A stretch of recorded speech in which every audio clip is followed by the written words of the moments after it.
Sunlight. Wait, how long was I out?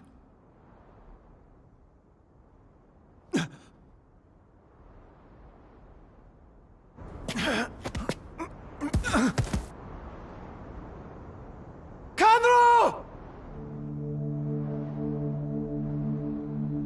Hello everybody, Megazard here, and I'm back at it again to give you another Fire Force review, and this time it's going to be over episode 13, The Trap is Set. And if you hadn't already watched my episode 12 review over Fire Force, you can go ahead and click that card in the corner, and then come back and check this video though. But overall, we finally get the plot and that heavy action going once again, getting that high quality animation from David Productions, because honestly, some of the fight scenes and the deep lore that's going on within the story elements is some of my, best enjoyable moments in terms of what I look forward to every single week whenever I watch these Fire Force episodes. But overall, there was quite a bit of stuff that went down in this episode, some funny moments, some serious moments, and some things I just really want to talk about and discuss though. But we're about to dive into the nitty gritty here soon though. But go ahead and relax and get comfortable as we're about to get ready to go over this latest episode of Fire Force. Hello, I am Soichiro Agu, Captain of Special Fire Force Company 4. I'm told that you're a local leader. By order of the Emperor, your Hikeshi Fire Brigade is hereby inducted into the Special Fire Force as Company 7. You want us to join you guys? I need time to consider. I await your favorable response.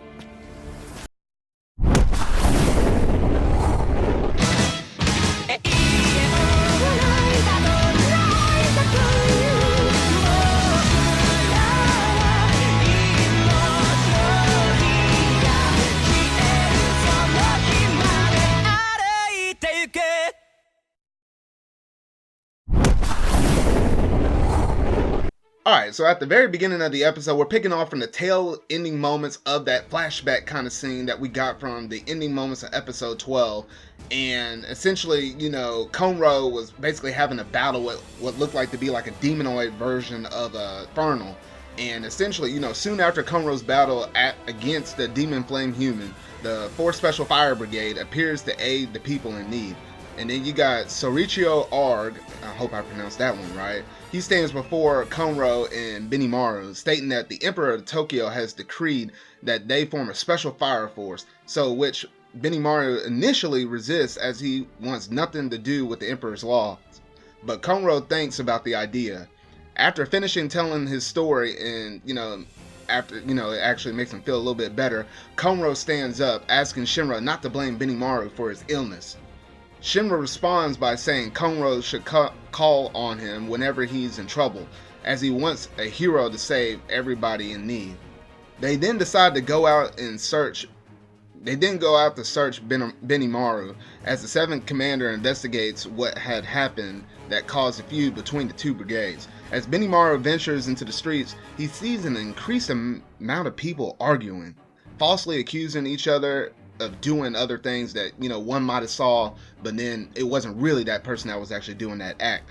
As Konro and the others search for Benimaru, they come across Hinata and Hikage in the streets, fighting and calling each other fakes. Akitaro and Shinra tell them to stop arguing, but Arthur suddenly knees Hikage in the face and throws her into a wall. And man, that part right there just got me laughing. I was like, what the heck is Arthur doing? Like, we know this dude was like a big old idiot, but we didn't think he was a big old idiot just to like knee the other girl, what seemed to be the other girl, into the face and just slamming her against the wall. Like, that was crazy though. So then you had like the, Company 8 started, hitting Arthur and calling him an idiot, and soon only to find out that the unconscious Hikage's face gradually changed into that of a strange looking man. Takehise proposes that a 3rd generation is using his abilities to impersonate people and therefore tricking both the 8th and the 7th brigade. So the matter of fact that Arthur was able to kind of see through this and be able to say, you know what, that is the fate. This is just so weird because this dude is not like the brightest man on the earth, but for some reason his instincts they're just there. They're just on point, which is kind of pretty funny just knowing what his character is and all about. On the same night at a different location, a man in a white hood is seen playing with somebody's face, saying that his face is his canvas and his face will be transformed into art. When he's done, he's unimpressed with the transformed face and instead makes his head explode, to which the man rubs the blood in his face sadistically. Another man beside him, dressed in white, tells him to calm down as they do not know a lot of the followers to begin with. He doesn't have like a lot of followers to begin with, so I don't know why this dude is kind of blowing up a bunch of different people, but you know, whatever. He then states that the bug is prepared and that they will cover Asukusa in a sea of flames just like they did 2 years ago, as we saw within that flashback scene. The citizens of Asukusa continue quarreling, and although Benimaru attempts to step in to stop them, they don't listen. Soon after, he is alerted to multiple flame human sightings. Standing on top of a hill, watching over Asukusa as it burns in flames, the sniper tells Jonah and another member of the White Hoods that she has released the bugs across Asukusa with the hope of somebody may be compatible with the flames. And if they weren't so, compatible with the flames, it might raise, another demon, which we saw within that flashback. So I am kind of curious about, they're trying to find somebody that's compatible with the flames, but also another bad side effect is if someone's like, I guess, super not, compatible with the flames, they can kind of turn into a demon. So it's just kind of two things we have to constantly kind of keep in mind. Now, back in Asukusa, Shinra asks Akitaru if he can start the purifications, but Akitaru forbids it until they are able to gain permission to do so, as Asukasa's ritual of purification is different from, our Company 8's, rituals. Akitaru instead orders the 8 to evacuate the people into safety, but they are then attacked by the sniper's flame arrows from far away, and Maki stands and tries to deflect the next attack, but struggles to repel it because, man, those arrows were like extremely strong, and instead had to change the shape into sputter so that the damage was minimized.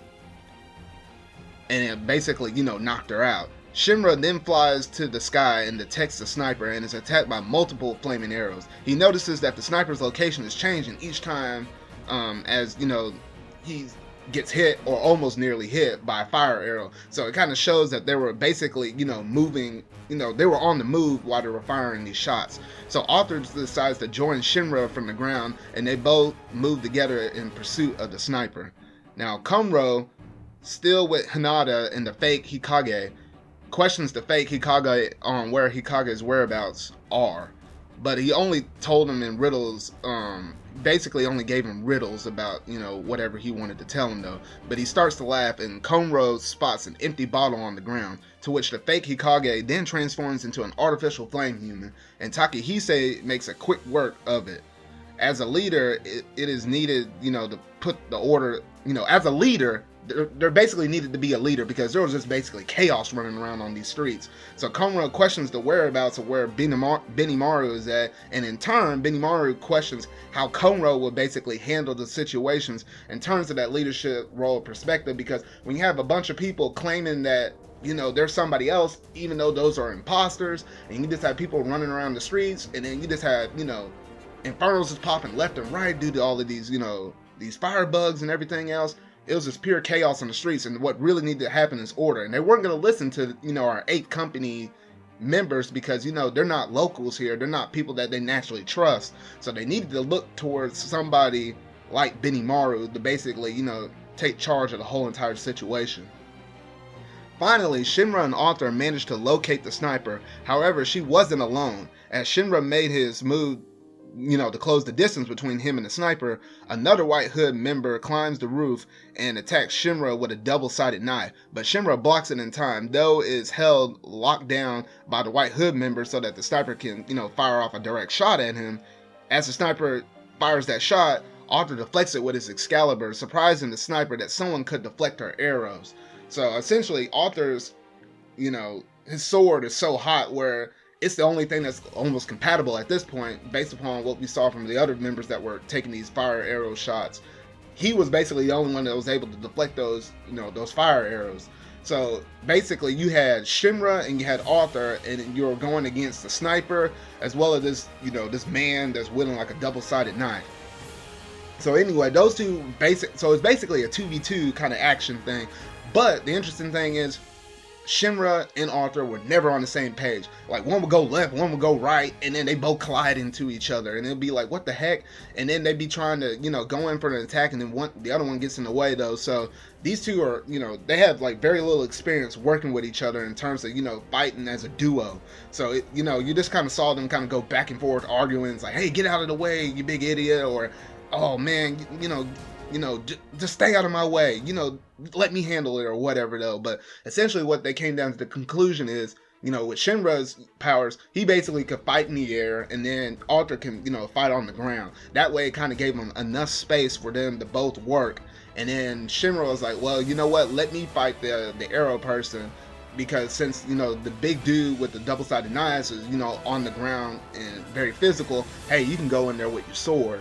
So essentially that's their battle plan, and for the most part it was working fairly decently well, to the point where the other dude was like, you know what, hey, we need to start making some drastic measures. So the Fire Force officers realized, they were up against tough opponents. So in the conclusion, they finally managed to, work together, and they basically had them on their heels for a second, maybe just like a split second. And then when things just couldn't get any worse, the man pulls out a firebug that looked like it was lit on fire, something that looked a little bit different than our traditional firebugs. I don't know if it was just that particular scene, or maybe there was something special about this one, though. But then, weirdly enough, this dude takes it and swallows it. So, man, some things are about to go down within the next episode, though, because looking at the tone of how they ended that scene right there, oh gosh, man, we're gonna have to buckle our seatbelts in, because this one's gonna be a wild one, y'all.